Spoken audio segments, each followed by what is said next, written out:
പരസ്യപ്രചരണത്തിൽ മൂന്ന് മുന്നണികളും കട്ടയ്ക്ക് കട്ട. കൊടുങ്ങല്ലൂർ നഗരസഭാ ഭരണം ആര് പിടിക്കും?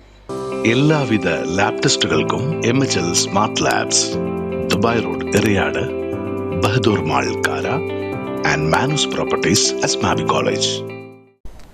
കൊടുങ്ങല്ലൂർ നഗരസഭ എന്നാൽ ഇടതുപക്ഷത്തിന്റെ ഉറച്ച കോട്ട എന്നാണ് വിലയിരുത്തൽ. എന്നാൽ സാവകാശം വളർന്ന BJP ഇടതുപക്ഷത്തിന് വൻ ഭീഷണിയായാണ് വളർന്നത്. ഒരു കാലഘട്ടത്തിൽ പ്രതിപക്ഷമായിരുന്ന UDF ആകട്ടെ തളർന്നു കൊഴിഞ്ഞു വീഴുന്ന കാഴ്ചയാണ് കണ്ടത്. കഴിഞ്ഞ കൗൺസിലിൽ 44 സീറ്റാണ് ഉണ്ടായിരുന്നതെങ്കിൽ ഇത്തവണ 2 വാർഡുകൾ കൂട്ടി 46 വാർഡായി മാറി. നിലവിലുള്ള 44 അംഗ കൗൺസിലിൽ LDF-ന് 22, BJP 21, കോൺഗ്രസ് 1 എന്നിങ്ങനെയാണ് കക്ഷിനില. കഴിഞ്ഞ തെരഞ്ഞെടുപ്പിൽ ചുണ്ടിനും കപ്പിനുമിടയിലാണ് BJPക്ക് ഭരണം പോയത്. BJP നേടിയ 21 സീറ്റുകൾ കണ്ട് LDF പ്രവർത്തകരും ഞെട്ടി. ഇത്തവണ 2 വാർഡുകൾ കൂടിയപ്പോൾ വാർഡുകളുടെ ഘടനയിൽ മാറ്റം വന്നിട്ടുണ്ട്. അത് ആർക്ക് ഗുണമായി മാറുമെന്നത് കണ്ടറിയണം. 50 വർഷത്തോളമായി തുടരുന്ന ഇടതുപക്ഷ ഭരണം അവസാനിപ്പിക്കണമെന്ന ലക്ഷ്യവുമായി മാസങ്ങൾക്ക് മുൻപേ തന്നെ BJP രംഗത്ത് വന്നിരുന്നു.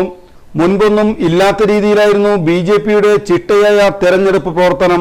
30ഓളം സീറ്റുകൾ നേടി അധികാരത്തിൽ വരാനുള്ള തയ്യാറെടുപ്പിലാണ് BJP നേതൃത്വം. LDF-നാകട്ടെ ഭരണം നഷ്ടപ്പെടുക എന്നത് ചിന്തിക്കാൻ പോലും കഴിയാത്ത കാര്യം. LDF-ഉം 30 സീറ്റ് നേടി ഭരണ തുടർച്ച ഉണ്ടാകുമെന്നാണ് കരുതുന്നത്. UDF-നാകട്ടെ നിലവിലുള്ള 1-ൽ നിന്ന് 1/2 ഡസനോളം സീറ്റെങ്കിലും പിടിച്ചെടുക്കാൻ കഴിയുമെന്നാണ് പ്രതീക്ഷ.